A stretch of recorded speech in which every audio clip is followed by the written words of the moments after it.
Well, welcome once again. We have No Sex, Please, I'm Religious, the podcast that explores sex shame and the pain that has been caused, that has caused to people of all sexualities, of all religions, and of all cultures over many, many centuries. And it's my real privilege today to be talking to Fiona Patten, former member of the Victorian State Parliament. I'll let you address that more correctly for me, Fiona, but thank you for your time today. Oh, thanks, David. Look, you got me at the title of the podcast. I'd have to say it's a great, and as I did read into it, it's a really interesting subject, and I'm obviously something I'm sure as we talk more is something I've been interested in for a long time, and no doubt, the "No Sex Please" cry was was um, was heard loudly in maybe in different languages, but heard loudly in the Parliament. And when I say different languages, I think they just had different ways of articulating it. Yeah, look, I think you're right there. But look, Fiona, before we go on to the stuff that I really wanted to talk to you about, I'm really amazed. I've looked at your webpage. I followed your career in politics, and I looked through your achievements, which are quite amazing, really. Mm. And also, I've got to tell you, I haven't. I have to confess, I haven't read your book, but I'm definitely going to read it. I also have a book which was written by my brother and I about my 20 odd years experience in a religious cult. Oh, wow, So, David. Okay, we will have to swap books. yeah, well, I'm happy to do that. So, in my story, I went from ultra conservative fundamentalist um, uh, religious belief, in fact, where the woman who headed the group was actually God. Oh, right. She was Not God. just Mary, not just, No, no, the she was mother right. of Jesus. She was actually God. She was right up Right. there. And of course, when she died and I found myself in charge, I guess I sort of looked at myself and I thought, well, I suppose I could be God. But then I looked at my talents, my experiences, my weaknesses, and so on. I thought, as Maxwell Smart, you might remember Maxwell Smart, would say, I missed it by that much. Anyway, Well, I'm pretty sure that trying to decide whether you're God or not, you probably are setting a pretty high bar. Um, you know. yeah, I think so. I think you're right there. Now, look, the title of your book, I'd love to just mention that and encourage people to get it and read it because your story is astounding, really. But sex, drugs, and the electoral roll. Yes. My unlikely journey from sex worker to member of parliament. My amazing journey from sex worker to member of parliament. Oh, look, I think that's fantastic. Um, and, I congratulate you on that. And if you've done nothing more than just that's enough. But then, but then the things that you did in Parliament, I was actually really disappointed when you didn't get in on the 2022 election. Are you hoping to get back again? No, it was no. Look, I was disappointed at the time, obviously, Mm-hmm. but in actual fact, in that book at the end, I say I am only going to stand for 2 terms. I think that 8 years, if you can't get what you need to get done in 8 years, then you probably need to let somebody else do it.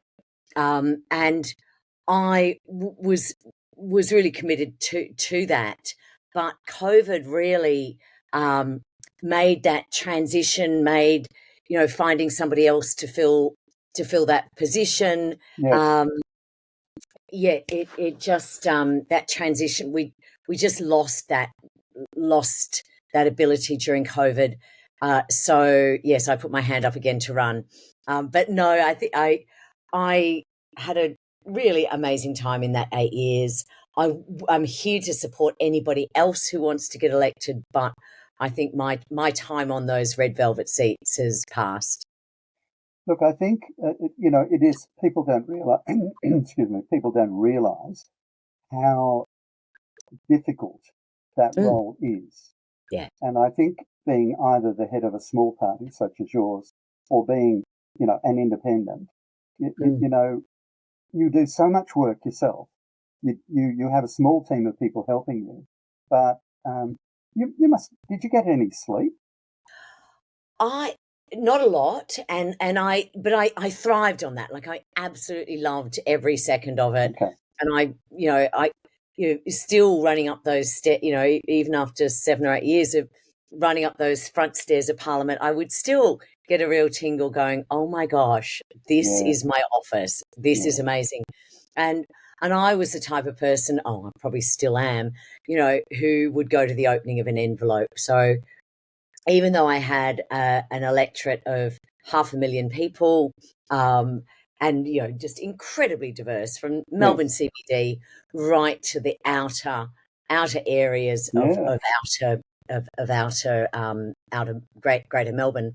Um, I got around and I loved citizenship ceremonies and I loved meeting different community groups and um, yes, it is a lot of work and again, as you say, like as an independent, um, my party might not have policies on everything, and certainly when I Yeah. first started, we absolutely didn't. Mm. So you are making a conscience vote nearly every time you vote in the Mm. parliament, Yeah. and then that behooves you to really do your research and understand what you're voting on and why you're voting and why you, and be able to articulate why you voted in the way that you did.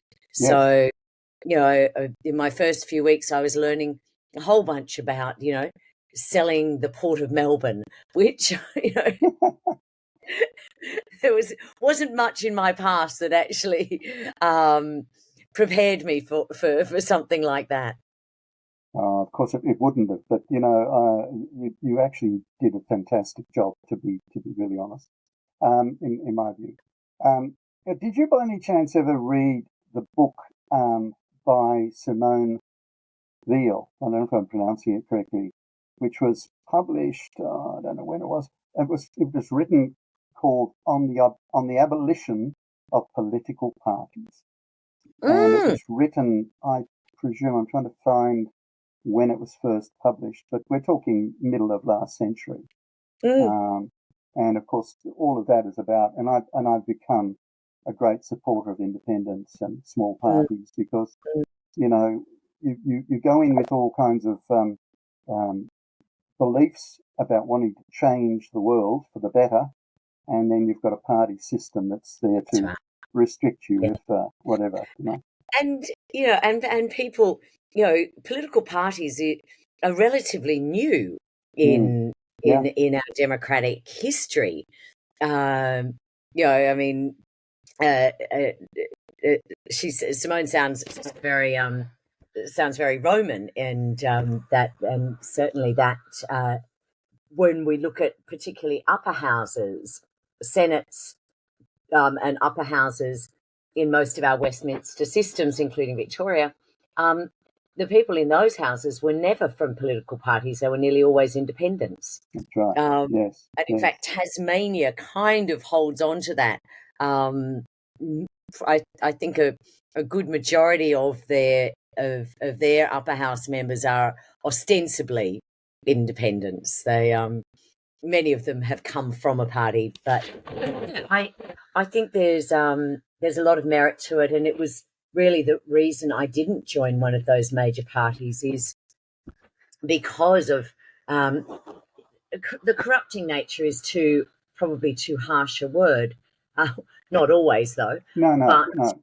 not always, but certainly, I did see friends join the political parties. I saw them be elected, and I saw them, almost having to sell their soul at the Yeah. door. That I could hear. They were voting on things that I knew they didn't believe in, Yes. but they really they couldn't do otherwise, and and I think some of them could argue for the greater good, but I think for many of them, they probably left Parliament somewhat disillusioned as a result of that.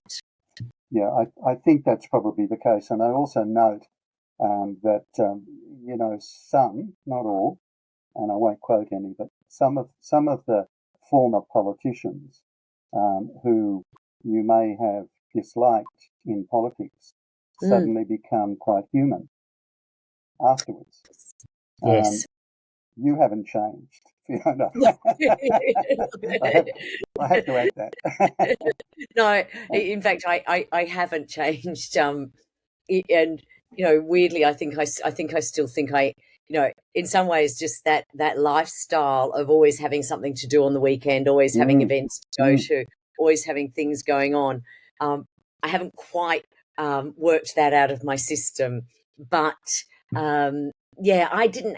I think many of the independents, and we've seen so many more now, didn't have to change themselves to go into Parliament. Didn't have to conform in many ways. I mean, we all have to conform in some ways.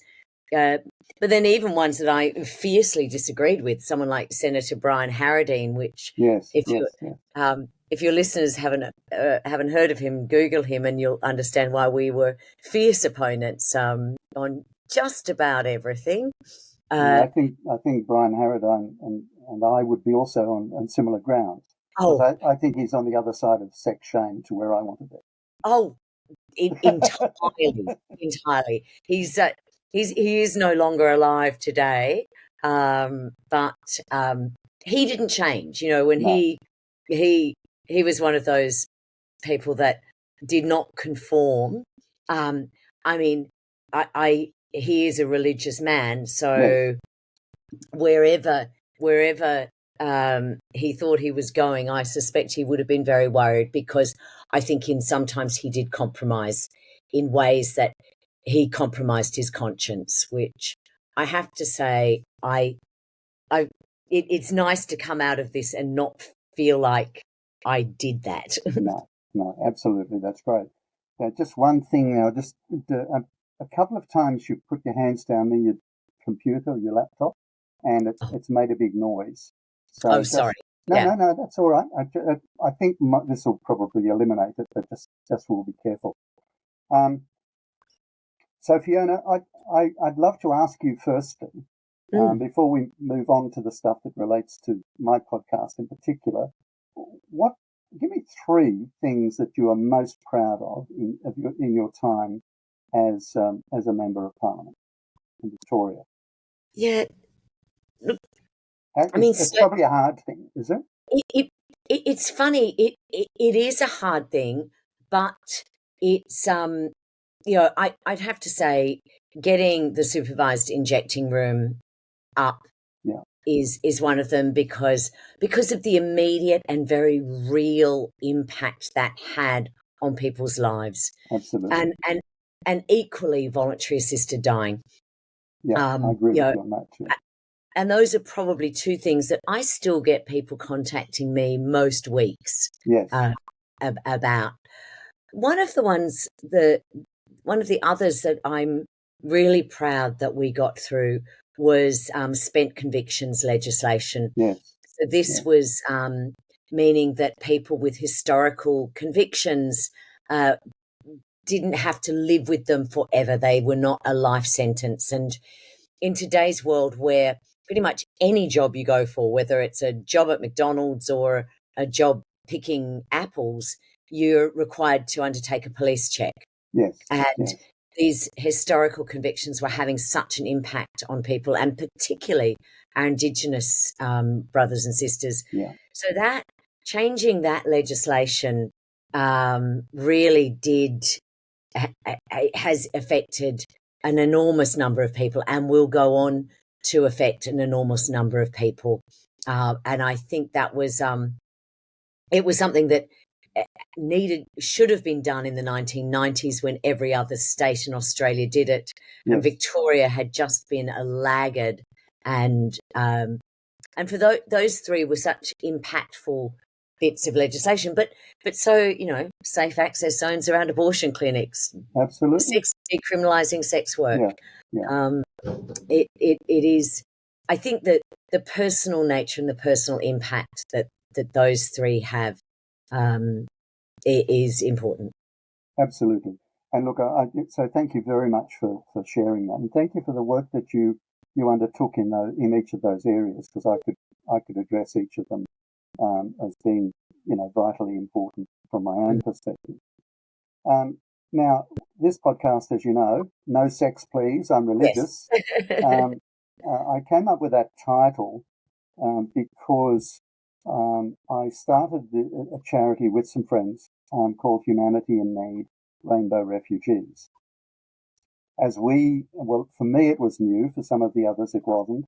I came to understand the terrible plight of people, diverse people within the queer community in Uganda, Kenya, Rwanda, some other, African countries.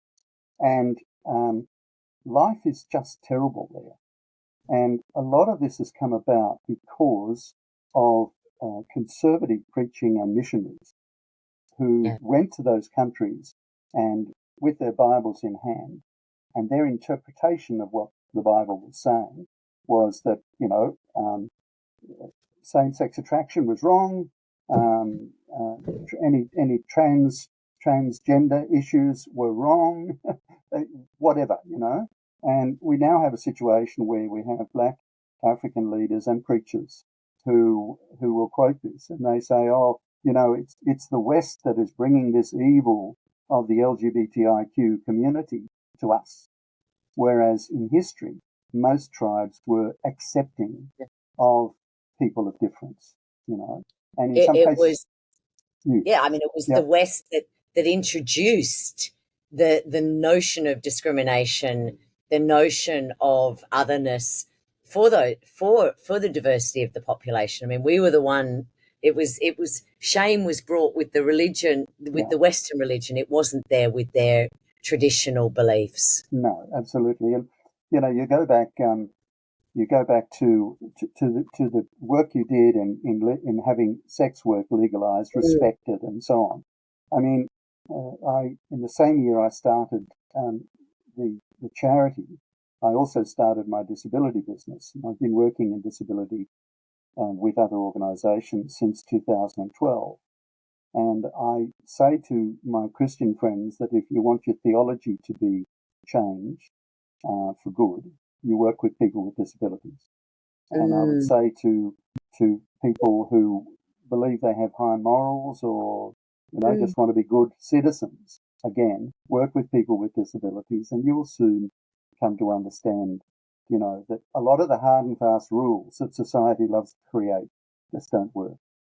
And I've worked with people who have intellectual disabilities who identify as male in a cisgendered female body, and you try and not that I ever did, but if you tried to rationalise with that person that you are a female for this reason, that reason, and another one, they would be really furious with you, and the conversation would end, and it wouldn't end well. No.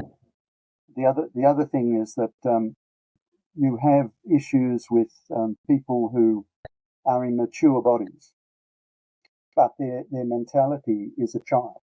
Right? Yeah. So things that little kids might do, which is just normal, they also will want to do. Yeah. And again, what do? I mean, you apply society's laws, and maybe that person would go to jail, if it was serious enough. But how can you do that when you're dealing with a child in an adult body? So then you look at people, and I'd love to have your input on this and your experience in that area. You look at somebody who is, say, paraplegic or something. They're in a wheelchair. They rely on support workers to come in and get them out, take them around, and so on. But they still have a sex desire that's just, it's part of all of us. isn't it? You know, well, isn't it cruel to deny that?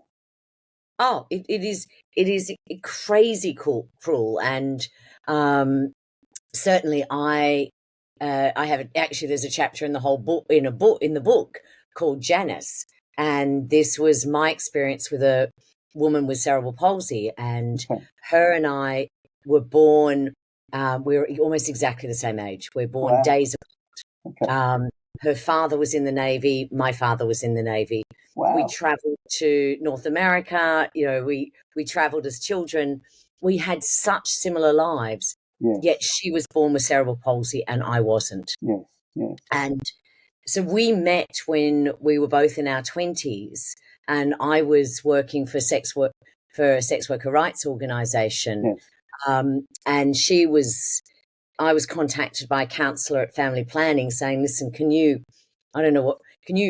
meet Janice? And I said, sure. I don't know. I mean, does she want to be a sex worker? Like, is that what you want? And she said, well, I don't know, but what I do know is that she's horny. And I do know that she wants sex, and I do know that she wants intimacy. Yeah. And she can't express that and explore that on her own. And she said, I thought you might be able to help. Yeah.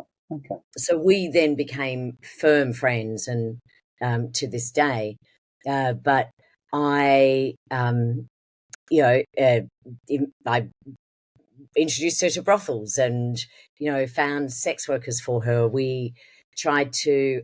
We did a whole range of things about how Janice could explore her sexual being and explore her sexuality, and the vitriol that we got from people who were saying they were protecting Janice was just appalling. And they would. It was even things like we went shopping for a vibrator so Janice could use a vibrator on her own. Yeah. And so we found one that, because she was almost quadriplegic with her cerebral palsy, we found one that she could turn control with her hands. And but when she was in bed, she did need one of the carers to pass it to her. Yeah. Yeah. Well, that was too much. Oh no. No one would pass it to her in the bed. So, sometimes I would be at her house and place, and, I'd kind of just find a place to kind of hide it in her bed because of that. And, we would, anyway, that, of course, we're human beings. We're here to have sex. Of course. We breathe and eat and eat to procreate. It's we're animals. It's what we're built for. Yeah. So, and that fundamentally doesn't leave us, and the need for intimacy also doesn't leave us. And for someone like Janice, who rarely was held or hugged by anyone except for family members, her only intimacy was when people were helping her to go to the toilet or shower. And that's not the intimacy she's craving. It's not intimacy. And I fought with the ministers around the NDIS, and I think I haven't caught up with it now, but I think we still have the win that people can use their NDIS for sex work. Yeah, they can. I looked it up just a moment ago. Basically, it's saying that a person on the NDIS can apply for funding for a family planner or sex therapist if it is directly related to their disability and deemed reasonable and necessary under their plan. I mean, we had the minister. I laughed at the reasonable and necessary. Sorry. I know. I had a woman contacted me a few years ago when I was in Parliament, and she had used her NDIS to pay for a male sex worker, and the NDIS disputed this. She was successful in defending that claim. Yes, yes. But then the minister got involved and appealed the decision. He lost that appeal, and the minister then looked to take it to the High Court. And this woman, she was absolutely fantastic. You know, she just laughed her whole way through all of this. She was, she was tough, and for most able-bodied people, this would have been incredibly difficult to get through. And having to talk about your own personal needs, your own desires for intimacy, those sort of things. For many able-bodied people, we just couldn't or wouldn't. No, look, I think lots of people would find that very, very difficult. But, women and men, doesn't happen as much with men, of course, but women find it hard enough, talking about abuse, don't they? Having to relive it and go through the whole thing, That's right. I have a saying, Fiona, I'll see what you think of it, and that is that if it's not discussed, it's disgusting. So I often ask the question of people that I'm interviewing, how did you first learn about sex? And majority of people will still say that either, it was a book that Dad left around the place or something, or it was a talk at school, or if they were Catholics, it was nuns or a priest who came to give this very sanitized talk that told them nothing. Or these days, it's porn, So, yeah. I mean, sorry, David. No, I think that's a really important factor. That that's right. I mean, young people now are seeing sexually explicit material, and I don't think learning is the right word, but being exposed to it at a very young age, and that is not a sexual relationship.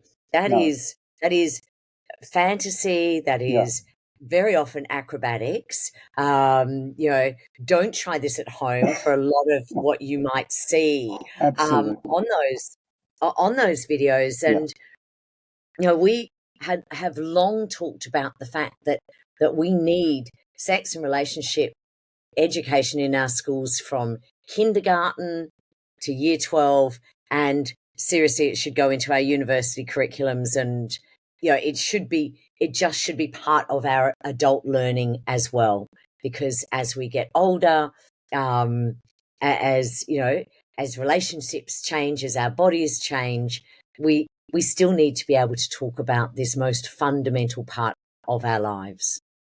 It seems crazy, actually, doesn't it, that we don't talk about it? And it is changing. The first interview I did on the podcast was with a sex counsellor in America, and what she's written a couple of books, and one is for parents with children, and she was born in America, but from Swedish family. And so she talked in that interview about the fact that, in Sweden there is very little sex shame at all. And, she talked about walking on the beach with an aunt who got hot and suddenly just pulled the top off. And she, as a teenager at the time, is feeling embarrassed, like everybody's going to be looking, and suddenly realised nobody was looking. This is okay, nothing wrong with it. So, but she took up sex counselling because of what was called the purity movement in America, which also affected Australia and many countries of the world. Are you aware of that? I'm sure you probably are. I'm not sure which purity movement this would be. There has been many, but certainly that one. There's those purity rings that still exist today, where fathers put a ring on their daughter's hand, which just seems kind of creepy, but it's a purity ring, I think. Yeah. Well, see, what these people signed up for, and this latest one was in the 1970s, that it started, I think, and they signed up to have no courting, no intimacy whatsoever before marriage. And so what would happen is you'd have a couple who believed that some great miracle was going to happen from God, that the shame that they felt about sex, because you can't talk about it, you can't do anything, you can't touch your girl and she can't touch the guy, and certainly not same-sex stuff, all of this total shame. And on the wedding night, a miracle was going to happen. Yeah. And all that would go. And it's just absurd. It's absolutely absurd. Yeah, so she had so many people who were traumatized basically by this, that she decided that she would become a sex counsellor, and that's her primary work. Look, the other thing I wanted to ask you about, Fiona, is I believe there's a very direct correlation between the fact that we can't talk about sex, that you had to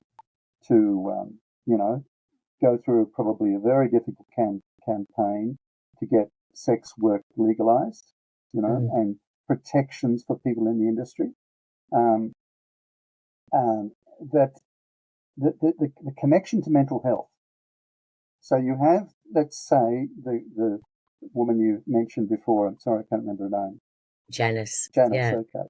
So, dear Janice, all right, deny her this longing that she has, this biological and mental and holistic longing. Deny that to her. What happens to her mental health? Oh, absolutely. And it did impact her mental health so dramatically. Yeah. In fact, she was on mental health medication when I met her, and she would say that once she started to have a somewhat regular sex and have a level of intimacy, she didn't. She did enter into some romantic relationships, but but more so that she had these releases, that this actually had this extraordinary positive impact on her mental health.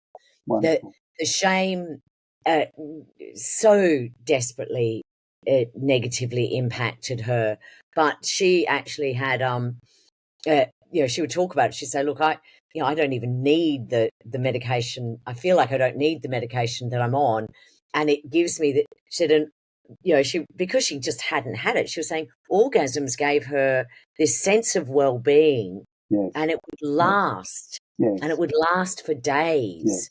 And she would feel so well from it, and then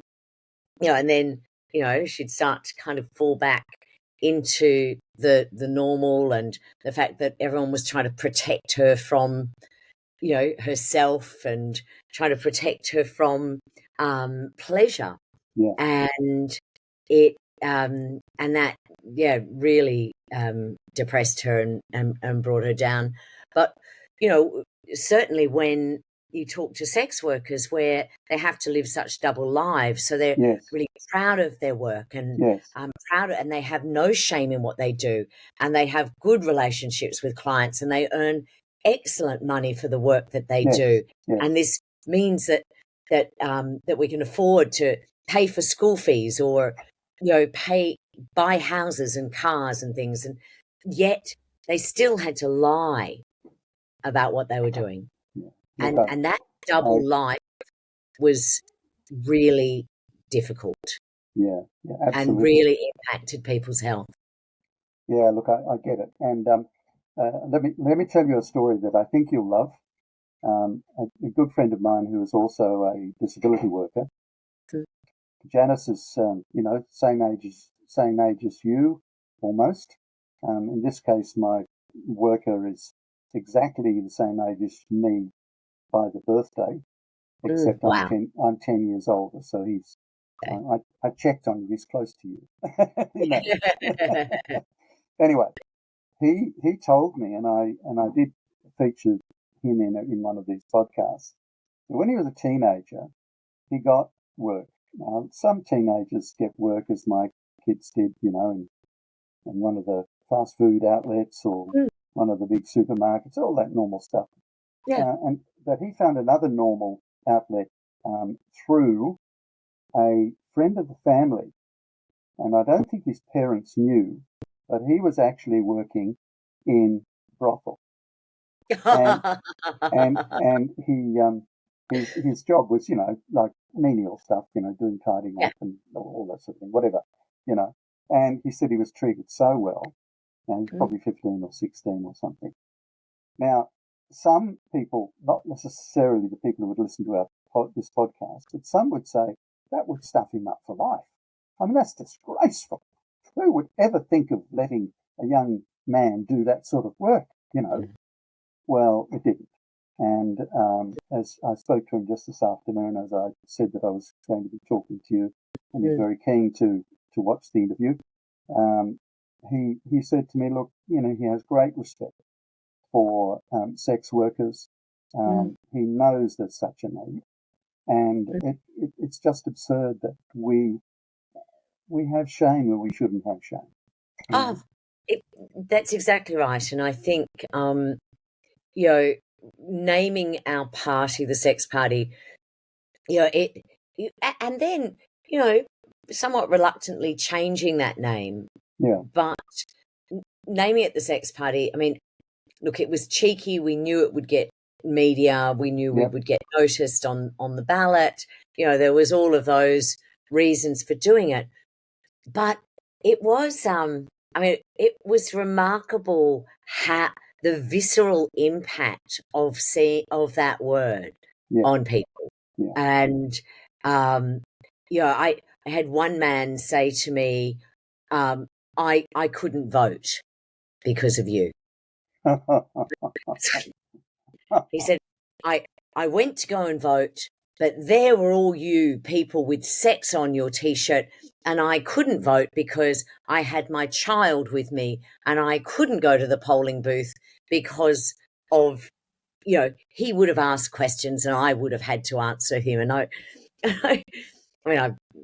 laughed out loud, but at how preposterous that was. Yeah. But it did show you, and and even my next door neighbour, who is a lovely woman, and we get along fine, and she's very politically aware and a real, very thoughtful and intelligent person. She got herself in a real knot because she wanted to vote for me, but she couldn't tell her friends. And she said, I can't tell them that I voted for the Sex Party. And this got her in such a tiz because she didn't want to vote against me. So I think in the end she didn't vote because she was, but just the thought of sex, and it seems remarkable when sometimes we're told that our society is awash with sex, that people still have such shame and such fear of it. It's so sad, isn't it? It really is. Fiona, I think I might draw this to a close now. It's been wonderful talking to you, and I think if you were open to it, I'd love to do this again, because there are other things that we could explore. But if you don't mind me finishing by telling you a brief story about one of the people we try to support, because there are so many of them. We have safe houses in Nairobi where at the beginning of the month we've got scrounge to find the money for rents. The UNHCR some years ago said to a number of people in Kakuma camp in Kenya that because they kept getting beaten up or abused either by other tribes who were refugees from war or by police, and things were never investigated. And you have lesbians who were raped and so have children they're trying to raise in a refugee camp. And in some cases, because of the culture of shame,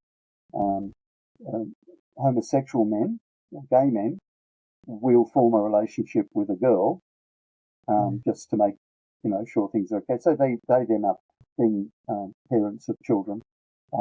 We are currently supporting a boy who had to flee Uganda because his stepfather discovered that his birth father was a gay man. and the love that he had for that child suddenly turned to hatred, and the boy was literally not safe. We are also looking at another story just last week.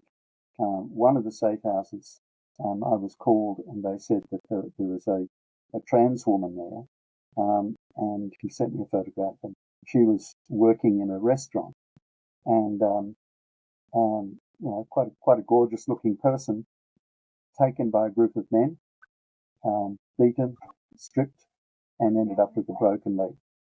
And so we then have to find the money for medical treatment and so on. But again, I keep thinking of that poor person who's struggling with their identity, and now, probably fears walking out the front of the house, And again, all this is because of sex shame and the hate that primarily in this instance comes from misguided and corrupted religion.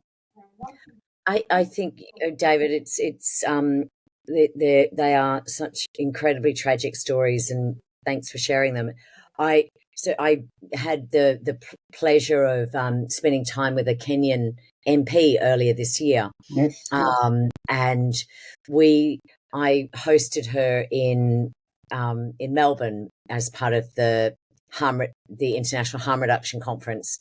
And Esther she's a very strong Kenyan woman. Yeah. She has obviously a very good progressive approach, but she also told me stories like the ones that you're telling. And even today, I think of when I look at all of the submissions I received around sex work law reform, the opposition, there was one or two very staunch left, very staunch separatist sort of feminist organisations, but the majority of people who opposed the regulation of sex work to keep sex workers safer was religious organisations. When I think of the safe access zones around abortion clinics to stop women being harassed and intimidated as they went to undergo a procedure that would have been one of the most difficult things they were doing in their life, and for so many different reasons. It was those religious organisations that were saying that their religious freedom of speech trumped the rights of those women to have privacy and protection when they were going for a medical procedure. There are so many great religious organisations and so many great people of faith who do brilliant things. But it is for many of them, they are quite often apologising for the traditional organisations that they have come from. Yeah, it's so sad. Fiona, thank you very much. I really appreciate it. May I suggest to you, I was really disappointed with the no vote in the referendum recently, and I can see that you were as well. I would love to see us put up a referendum, and I would support the no vote on this one, and that would be that political parties are not named in the Constitution, but I'd like to have them banned in the Constitution. Yeah. Except for maybe really small parties, but not over, we'll put a monetary figure on it or something. So would you join me in voting that one down?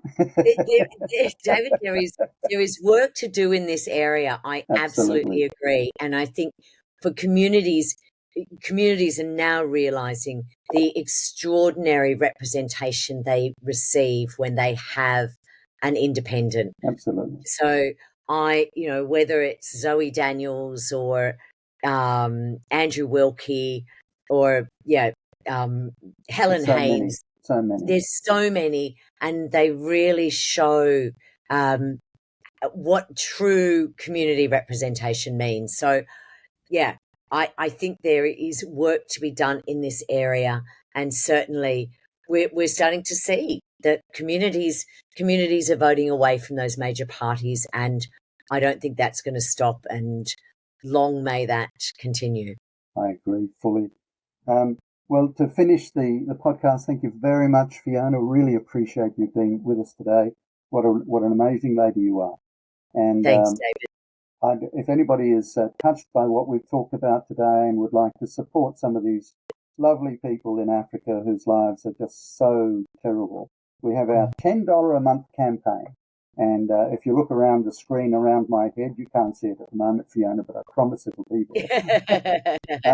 You can see the QR code for our $10 a month campaign. Please join us so that we can save lives. Thanks, Fiona. Thanks, David. Please don't forget to support the podcast through Patreon, other sources, or direct to our website. This podcast supports refugees who are suffering terribly in Africa because of religious hate. It's time to show them some love.